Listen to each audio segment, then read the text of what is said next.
Alright, so everybody got that corner sheet of paper, right? Make sure you guys have it. Fill it out at the end of the debate to see if your political opinions were swayed by this debate. Alright. Alright. Now that we've gotten that out of the way, let's introduce our debaters. First off, we have Henry Clarke!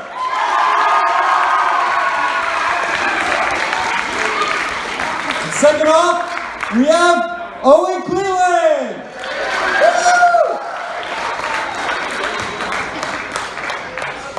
Alright, so today we'll be questioning our participants on the morality and legality of abortion.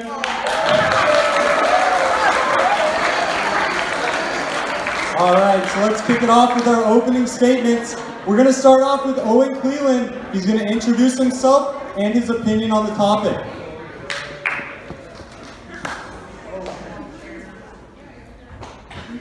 Is working? Alright, excellent. First off, I'd like to start, ladies and gentlemen, thank you for gathering here today. My name is Cleland. I stand here in front of you not as someone against choice, but for life. As someone who is against abortion, I am constantly criticized with claims that I wish to end personal freedom. But I guarantee you, I do not wish to end personal freedom, but to extend it to all, to give all a fair chance at life, despite someone else's shortcomings or mistakes. We live in a society where creation and birth is no longer special, it's no longer important, but a byproduct of love, a side effect of intimate action. I believe that clinics and hospitals have the right to refuse service to those seeking an abortion and should not be penalized. Yet those looking for an abortion because of rape, something outside of their control, are required to receive one. Thank you. Thank you for that, Owen. All right. Now we're going to get the opening statement from Henry Clarke.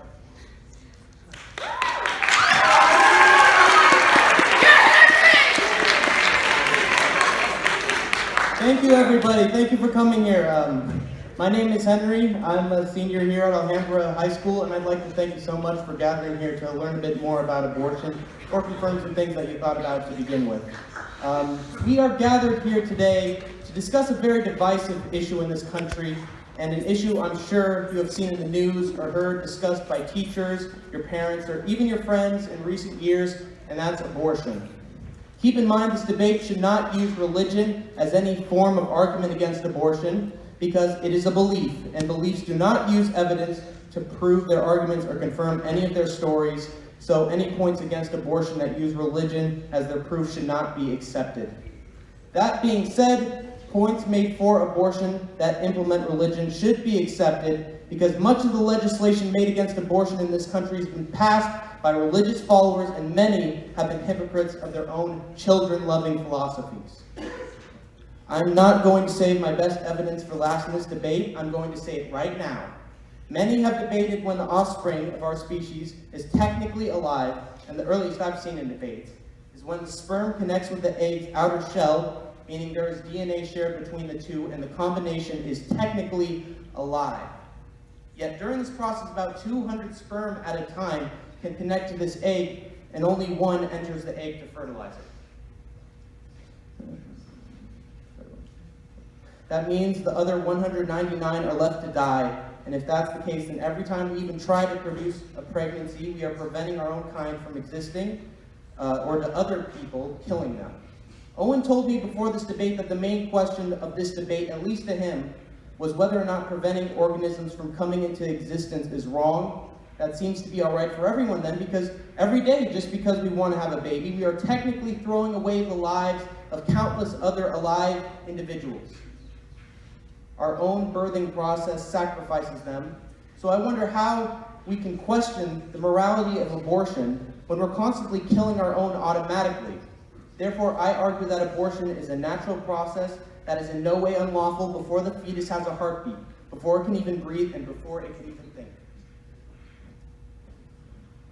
Elaborate more on why you think abortion is moral or immoral, and is there anything you think should be changed about the laws regarding it, and what is the change? I'm sure we're all familiar with the criminal system, right? You have the freedom to make decisions, but as soon as those decisions harm someone else, your decision-making privileges are revoked, and you are put in jail. The same is true to abortion. You have the freedom and ability to date, to love, and to marry whomever you choose.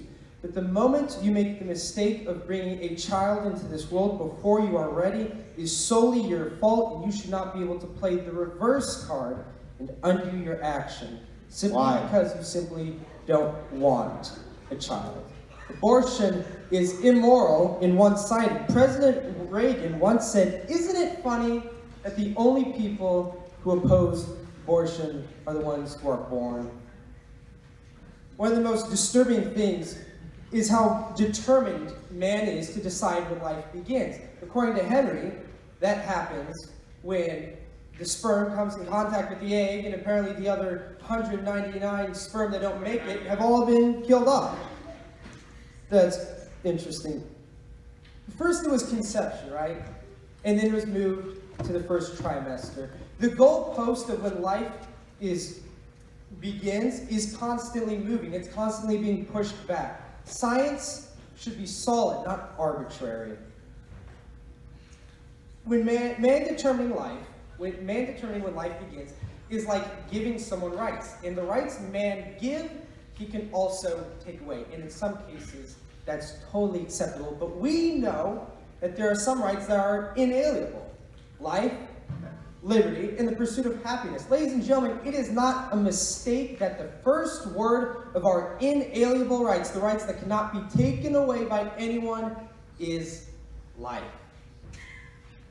To kill an unborn child is absolutely terrible, regardless of one's beliefs, religious or not religious. And it's only getting worse. New York passed the Reproductive Health Act on January 22nd, 2019. This act took down many, if not all, restrictions on abortion in this state.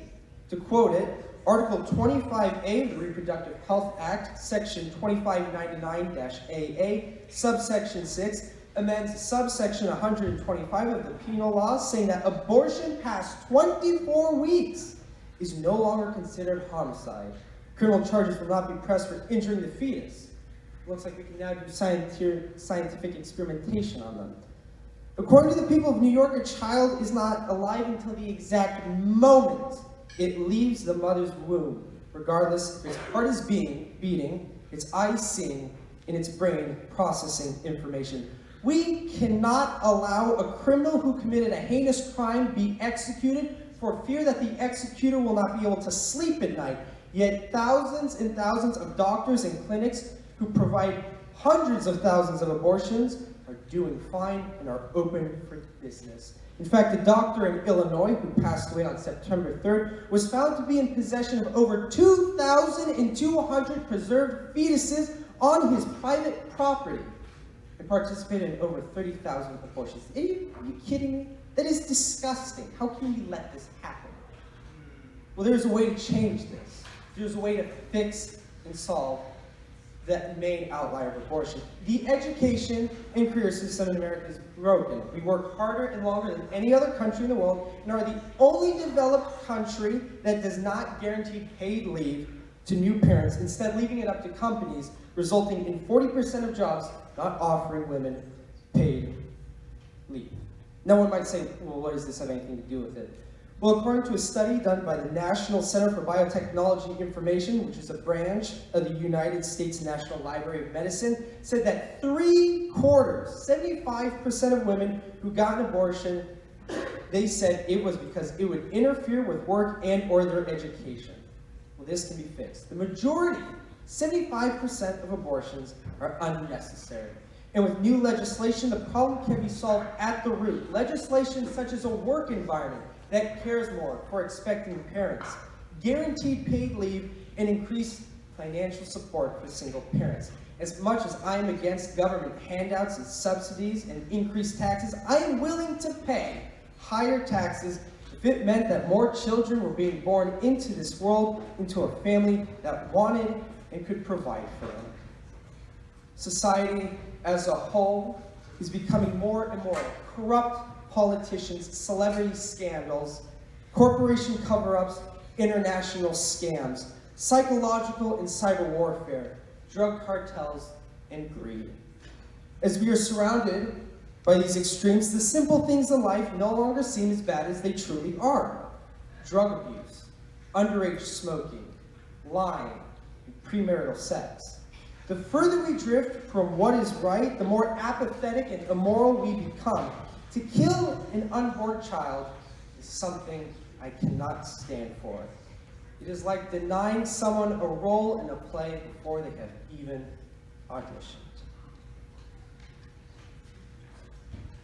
Abortion isn't the only option. In one's youth, they will make mistakes and wrong choices. Getting an abortion is one of these mistakes.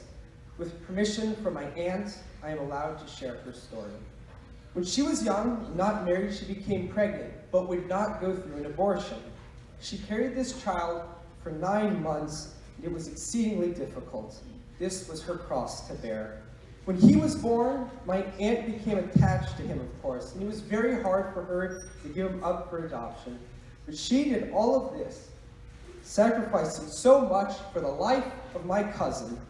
He was taken in by a loving and nurturing family and grew up to become a successful young adult. 20 years later, after my aunt gave him up for adoption, they got in contact with one another. I am happy to report they have a loving and healthy relationship. And while my aunt was not a part of his childhood, she has had the biggest impact on his life, making the decision to deliver him into the world and give him to a family. This is not a unique case. Private adoptions are the most common kind, and out of private adoptions, 62% are adopted within 1 month of the child's birth. Adoptions are the most powerful example of love. Love from the mother to deliver and to not abandon the child in a dumpster. Giving them a future in a loving family, the adopters, willing to make sacrifices to bring them in and take care of them and love them as if they were their own child. This is the love we must show to all, living and unborn. We must give them a chance and show compassion.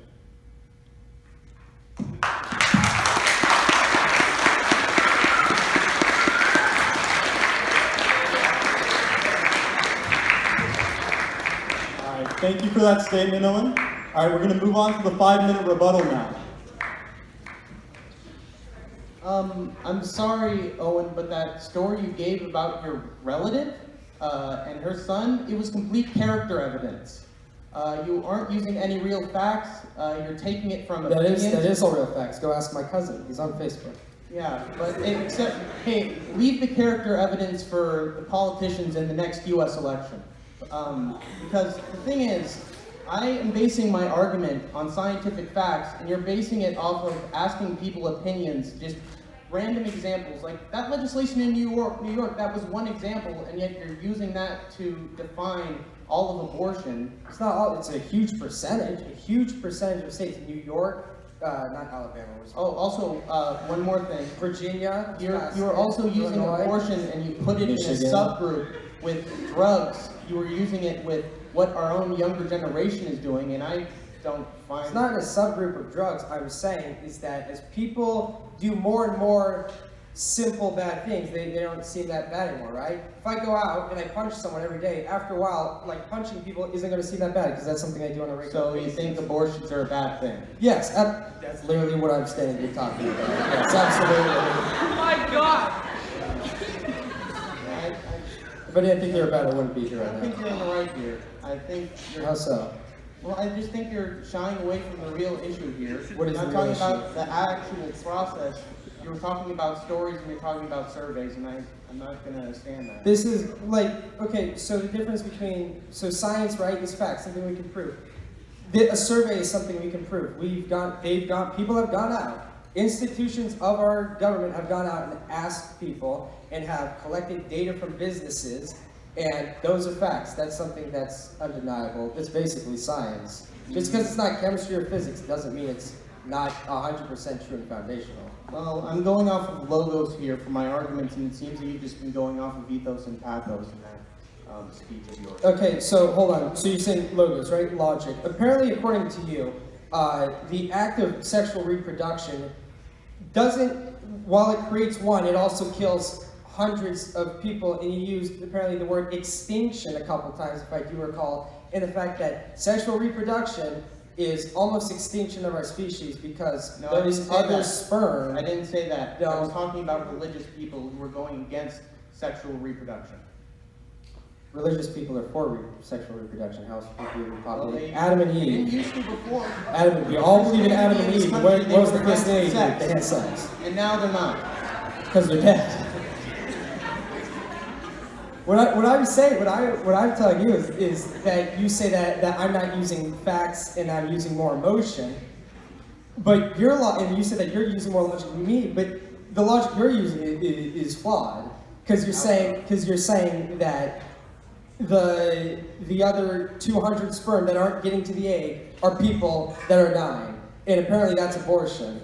Well, no, I'm saying that's the birthing process. You said When the abortion. semen- You said abortion is natural. When the sperm- Abortion is someone going out No, and I being said like, the "Hey, kill regular- this baby inside of me." Sperm dying isn't someone's willing choice. All right, so you guys reached the 5-minute limit. All right, so we're gonna pass the mic over. We're gonna pass the mic over to Henry so he can give his main statement. So the question stated earlier. Would you like me to repeat the question, Henry? Yeah, sure. All right. So could you elaborate more on why you think abortion is moral or immoral? Is there anything you think should be changed about laws regarding it? And what is the change?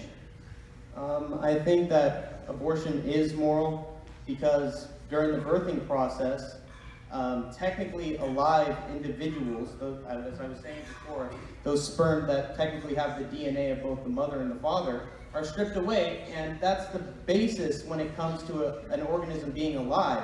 So if you technically allow those organisms to be alive, which they are, according to science, then children are already dying thanks to our own natural birthing process. And so I don't see why abortion is considered such a big deal, since it's the exact same. And I'm not saying that abortions after a heartbeat aren't wrong. I think they are wrong, but I think before, and I'm actually going to get into my next speech, but I think abortions before a heartbeat aren't wrong at all. And in fact, I think that abortions should be spread to every state in this country, and that's probably going to happen under Medicare for All if it's passed. You're going to be allowed to have whatever you want for a lower price, and that includes abortion, and I hope that abortion spreads the entire country because I think that it's morally right. And I think these attempts to try to take away abortion from women's bodies is actually morally wrong, and it's restrictive, and it's not what this country is about.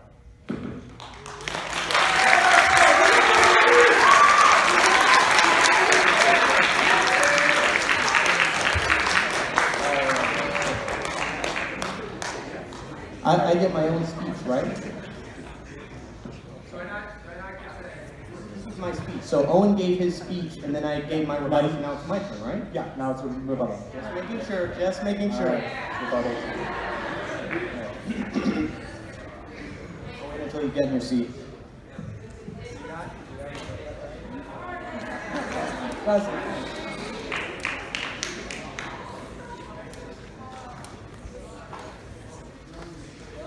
Yeah, exactly. That was not. That was my rebuttal. I'm about to deliver my main statement. Yes. All right, Henry's now going to give his main statement. Abortion is a human right, and for women to have no choice in the matter of giving birth, a process their own bodies have to go through, is a breach of privacy and a breach of morality from my viewpoint. Now that is not saying that abortions after the fetus has been registered to have a heartbeat is right. I'll be the first to suggest that abortions at that latest stage shouldn't take place. Once a heartbeat is confirmed, the abortion should not be started or continued if the procedure is taking place. That's just a suggestion. But that brings me to my next argument, that abortions before the heartbeat are completely immoral and should be legal throughout the country. And why, you ask? Because of the way we treat the heartbeat once the fetus has it. If a human, from a fetus to a fully grown human, has a heartbeat and it has stopped, that person is considered dead and the body is disposed of. So why shouldn't we treat fetuses without a heart the same way? If the heart is considered the spawn of life for a human being, then that fetus should be treated like a dead body and be disposed of if the woman chooses to do so. Trying to create a person out of something that isn't alive doesn't accomplish anything, it just sets us back. Yeah, that's the narrative a fairly large amount of people in this country believe about fetuses, or at least that's what they want others to believe. You see, movements against the notion of abortion don't have a very good track record when it comes to morality, as they have often been prone to violence, with several cases of assault, kidnapping, anthrax threats, arson, bombings, and murder, all for the sake of their pro-life philosophy. And after all that mayhem and the chaos, you'd think they would take good care of these babies once they're out of their mother's wombs, right? Unfortunately, you'd be mistaken, because the anti-abortion crowd has often been quick to cast aside the born offspring they so rampantly protected, allowing them to suffer in foster homes or send them off to the military to die for their country. And why is this? Why are those who choose to chastise abortion so unwilling to protect lives they already know exist? The fact of the matter is that religion has more often than not convinced the majority of its followers of the anti-abortion movement to do so, because every chance at life must be upheld, or else it would be sentencing children to death, which is again disproven by the rules and guidelines of abortion, as well as my previously stated example of our own bodies killing sperm that has human chromosomes naturally. Now this might offend a few of you in the audience, and for some of those few, it might even make you disregard all the information I have presented to you today. But I've never been one to follow religion. I consider myself an atheist. And as an atheist, I find that many of the teachings that religions present have the right goals in mind as a way of life, but they are also based off of stories that have neither been confirmed nor denied, and that can have dire consequences when religious leaders use these stories as ways for their opinions to be interpreted as facts. And if the issue of discussion falls on abortion for these leaders, many of them, including those of Owen's religion, will attempt to sway the American public in the direction of conceiving abortion as inhumane and a violation of our proud nation's decency.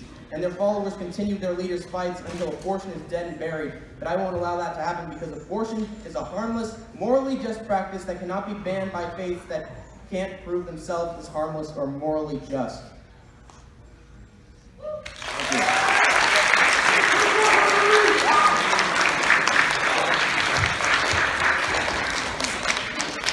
All right, so now we're going to move on to the second 5-minute rebuttal.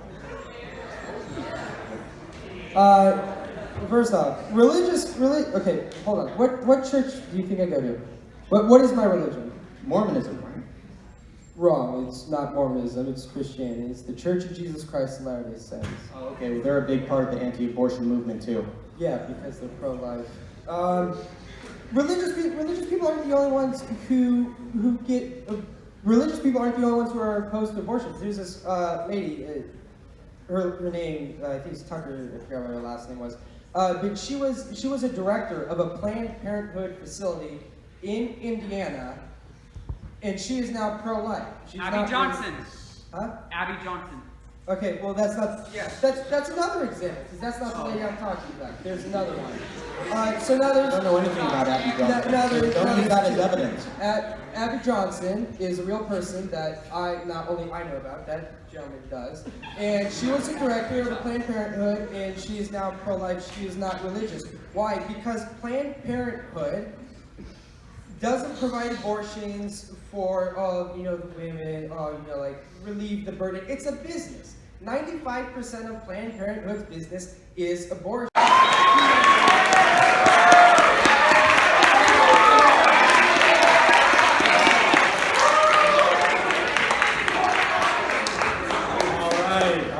We're going to resume the debate, but first I have a couple of announcements to make. So there is no eating in the PAB, so yeah, you guys are going to have to go outside if you're eating. And then also, no more audience interruptions. Next audience interruption will be kicked out. Yes. All right, so now we're going to begin the section on audience questions. And I'll be choosing, so... My dad's coming over. All right, so just raise your hand if you guys have an audience question. Israel.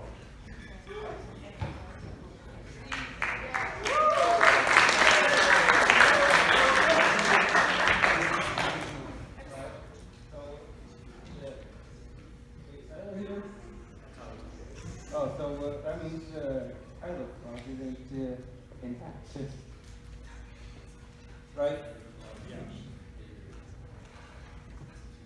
So what's happening?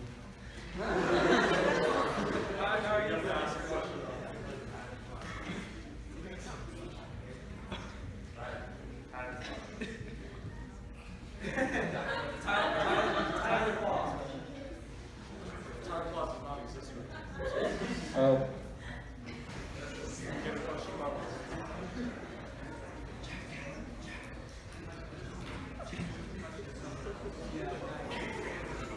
No. Thank you. All right, so does anyone else have a question about abortion? All right, your hand was up first that I saw. Why do we have men debating women's choices? This question,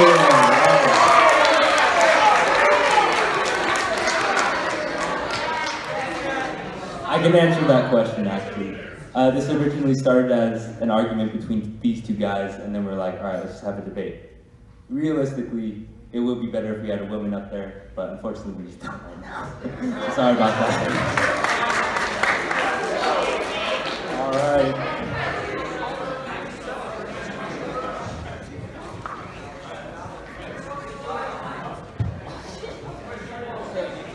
So, say, for example, a child, they're doing the ultrasound, a child is found to have some debilitating condition or disease, like microcephaly or severe mental retardation. Like, does your stance change on that issue? Because For me or for him? primarily for you, but also for him, because oh, okay, yeah. For me, okay.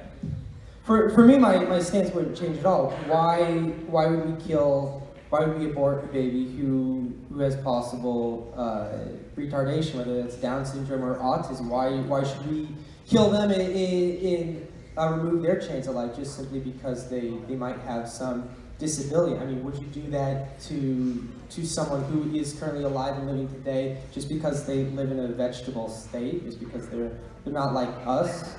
I don't think it's appropriate to call away, I guess, people that you're describing away from others. So no, my stance would not change. I would not abort the child just simply because they wouldn't function mentally or physically the same as the rest of us. They're still a human being. They're still just like one of us.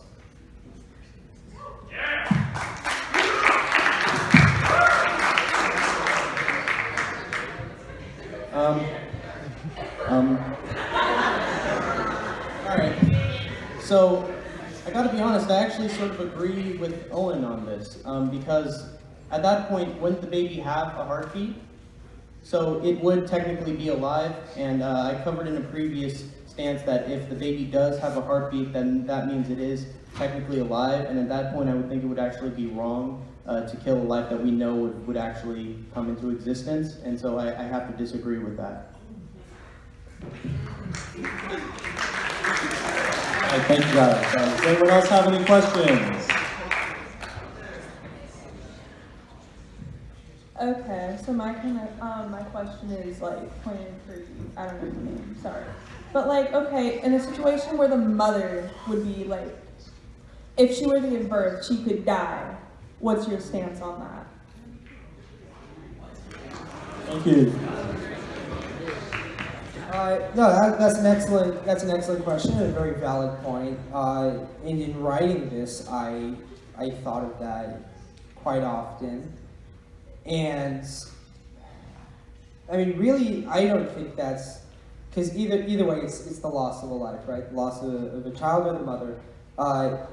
I guess in that instance, if the mother wished to have an abortion because if there's a potential she might die, but if there's a guarantee that she would die delivering this child, and she wished to have an abortion, I think in that case, that would be acceptable. That'd be okay to do that.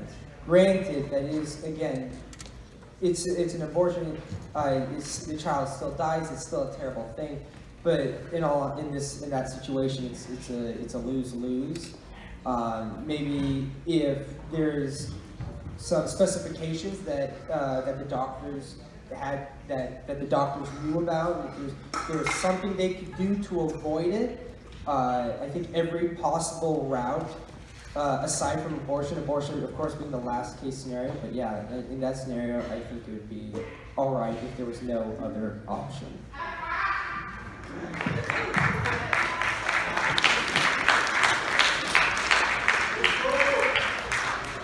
One thing I actually find sort of odd is that in your opening statement, you said that someone who had been raped and is having a baby can have an abortion. And my question is, why? Because that is also a living human being, or a being that could have a life if you choose to let it live. And so why are you banning women from allowing to have that to have that baby? So at the end, I got confused. You're saying why is it okay for people to get an abortion because they were raped, right? So, well, if someone goes out and they have sex and their condom breaks or they didn't take the proper prevention, all of a sudden, boom, they've got a child. And it's like, oh no, I wasn't prepared for this. I don't have the financial stability. That's not okay. Because you went out, you made that decision. But if you get raped, that's a terrible, traumatizing experience. That it's rape, you had no control over the outcome of it. And usually, in most cases, people who are raped are young. Why is the condom breaking a decision? That's complete circumstance. Okay, so you went out.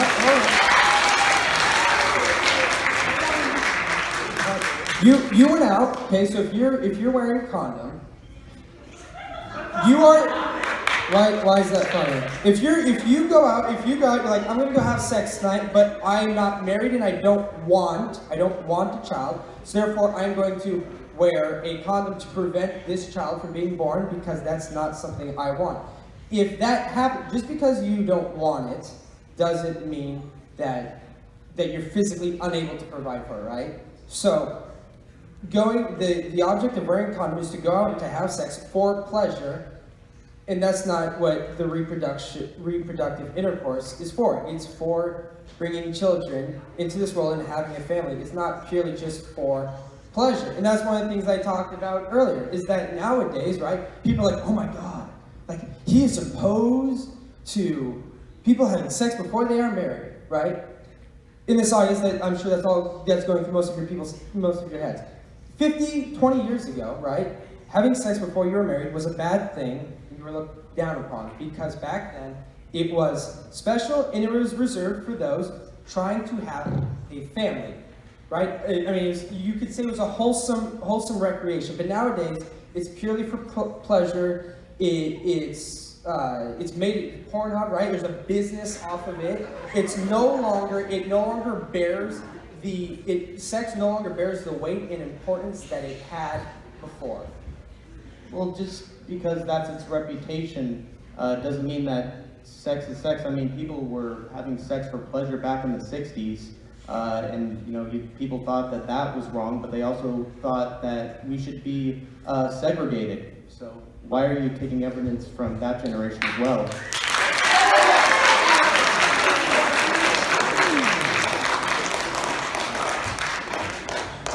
So now for some reason we're talking about segregation. Okay.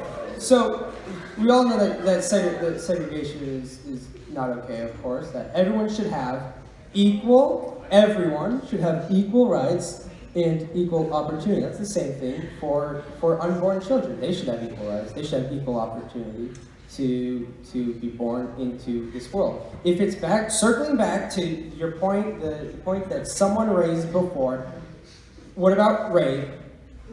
That is not okay. Why? Because it was outside of their control.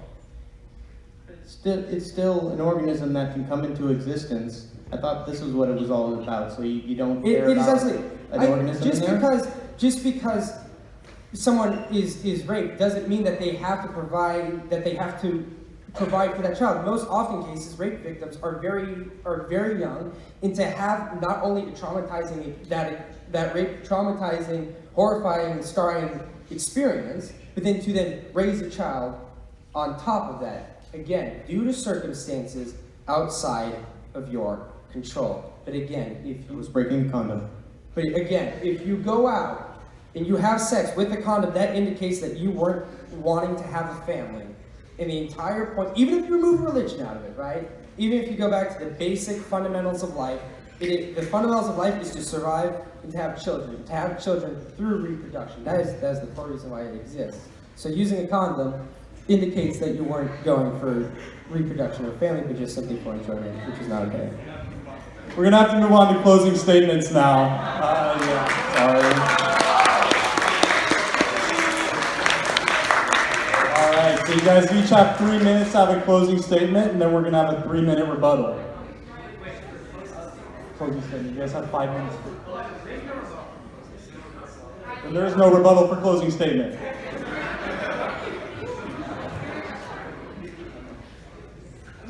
Conclusions are more about just getting your message across. Yeah. I don't think. Yeah, you there's have no rebuttal. rebuttals There's no. for- We're good. There's no rebuttal. Closing Making sure. statement. And then we're good.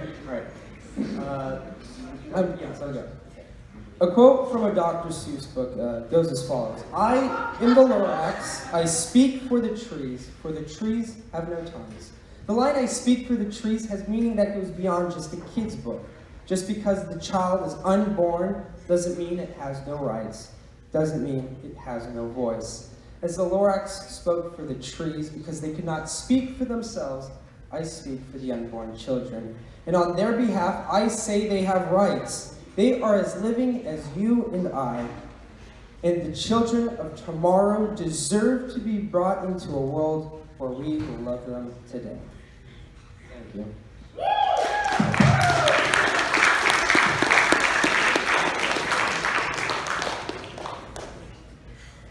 I hope that this debate was enlightening to some of you viewing this debate today. And for others, it solidified something that you believed in to begin with, and that's the innocence, the morality, and the legality that abortion should have in the minds of the American public.